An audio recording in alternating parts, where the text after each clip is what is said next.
What's up, everybody? It's Michael Fletcher. This is a Talking Wrestling TXN exclusive with the man of the hour, the man who ran the New England Fan Fest 11 here today. My friend, thank you so much for doing this. Thank you. And let's just talk. We had so many great talent. Wildman Mark Mero was here. Diamond Dallas Page was here. Demolition, Powers of Pain. There was so many great, not only just great wrestlers from yesteryear, but even New England wrestlers were here today. Talk about this whole event, and now that it's completely done, can you just talk about the excitement and just the whole event for you? I mean, I look forward to doing this every year. It takes a year to put together, and this is the 11th show. So, we're always looking for new faces and new talents that haven't been in the area in a long time, or in some cases haven't been in the area ever for autographs. So, it was great to see, people like Johnny Rods, who you see him a lot in New York, you never see him in New England. Doink the Clown, Ray Apollo, another one who kind of makes it to New York, and then that's about it. You can't really meet him in New England. So people like that, and like you said, Demolition, Powers of Pain, always great to see them. They've been a part of FanFest, several times. Hacksaw Jim Duggan, he's kind of a regular for New England FanFest and always does well. He's a big name Hall of Famer, and we just have so many different names and something for everybody. 80s, 90s, Attitude Era. We have the Headbangers here, and Gilbert and stars like that. So James Ellsworth was James here as well. Ellsworth, another one. Was there one star where you were just like, I'm just gonna put it out there, and you were hoping that maybe they showed and then they said yes? Was there like one wrestler or one performer that you were like, I'm just gonna throw it out there, and that like you were hoping, and then you're just like, oh my god, I actually got him? Yeah, I mean, most recently that would be Vince Russo. He was one that did Joe, that. how long are you And, staying there for? and then from there was what was the other one? Goldberg. So Goldberg we had in 2015, and such a big name, and we didn't know if we could make it work, but it happened. So been a lot of talents over the years that have come out.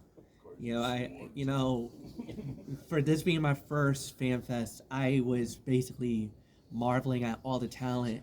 And then there was like one special moment, and I'm going to talk about it on the show tonight, that I think is like a once in a lifetime, and I don't think I'll ever get to see again. And it was right over on that side of the wall, and it was Demolition, the Powers of Pain, and the Killer Bees.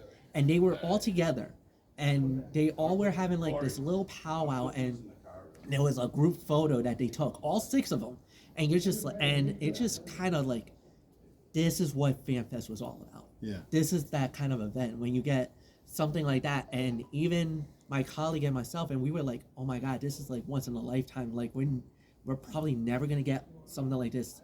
Yeah. So I just want to say personally, for myself as a wrestling fan, thank you for doing this. And thank you for allowing me and my friends to come and witness this awesomeness today. Absolutely. Yeah, those are the moments, you don't know what you're going to see at FanFest. And, a lot of the wrestlers are so excited to see some of their fellow, wrestlers that they maybe haven't seen in 20, 30 years, like Sam Houston, another guy, Jake the Snake's brother. He has never appeared in New England. Yeah. So this was his first time, and he got to reunite with everybody. And, we had a special appearance by Steve Taylor. Steve Taylor is the guy who took all of these photos. He's the photographer that took all the photos back in the day, and he came, enjoyed the show, and got to reunite with all the stars of the 80s that he once worked with. So I know how much of a huge undertaking this is because, like you said, it's always a 1 year thing. Yeah. Like, from the premise of starting it to executing it to the day of, like, what's the preparation like for you? Because I know to try to get not just the venue, but just to try to think of the names to try to bring to these events, like, where does that begin? Well, I mean, sometimes I help brainstorm with the vendors that are bringing in stars, maybe what good names would be, that haven't been here in a while.